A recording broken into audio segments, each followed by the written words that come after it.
Hello guys, আবারও তোমাদেরকে একটা নতুন ভিডিওতে স্বাগত জানাই। তো দেখতে পাচ্ছ এখন আমরা এখানে কাজ করছি এই জায়গাটাতে, মানে কন্ট্রোলারের সাইডে কাজ করছি। এখান থেকে আমরা মোটরের তারগুলো লাগিয়ে নিয়েছি। আর দেখতে পাচ্ছ গাড়ির সামনের ফ্রন্ট যে দেখাই তোমাদেরকে আমি, এটা হচ্ছে ফায়ারফক্সের গাড়ি। আর এই গাড়িটা সকাল সকাল এসেছিল, তার মোটরের অবস্থা একদম পুরো 12 বেজে গেছে। আর এটা হচ্ছে সেই গাড়ি, ফায়ারফক্স মডেলের গাড়ি, মোটর ইনস্টল করেছি। এটা হচ্ছে দেখতে পাচ্ছ আহানা, আহানা গোল্ড। এখানে ব্র্যান্ড লেখা আছে আহানা ব্র্যান্ডের।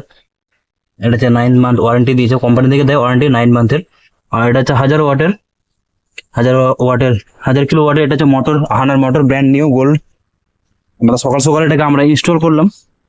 তো সাইডে সাইডে তারগুলো আছে, সেগুলোকে আমরা অ্যাডজাস্ট করছি। তো এখন আমরা ট্রায়াল দিয়ে যাবো, আমরা টাই দিয়ে বেঁধে দিচ্ছি তারগুলোকে, যেন পরবর্তীতে যখন গাড়িটা রাস্তা বা রোডে যখন রান করবে, কাদাতে বা কোনো কিছুর জন্য লেগে তারটা যেন ছোটাছুটি না হয়। দেখতে পাচ্ছ একদম পুরো ব্র্যান্ড নিউ। এখন আমরা এটাকে ট্রায়াল দিতে নিয়ে যাবো। এটাকে সাউন্ড একদম জিরো হয়ে গেছে, নেক্সট লেভেল জিরো। আগে যেমন আওয়াজ করতো ফারাক মারাক, ঘর ঘর, সেরকম ক্যাঁকে করতো, সেরকম কোনো সাউন্ড নেই। একদম খুব সুন্দর মিষ্টি সাউন্ড হয়ে গেছে এই গাড়ির।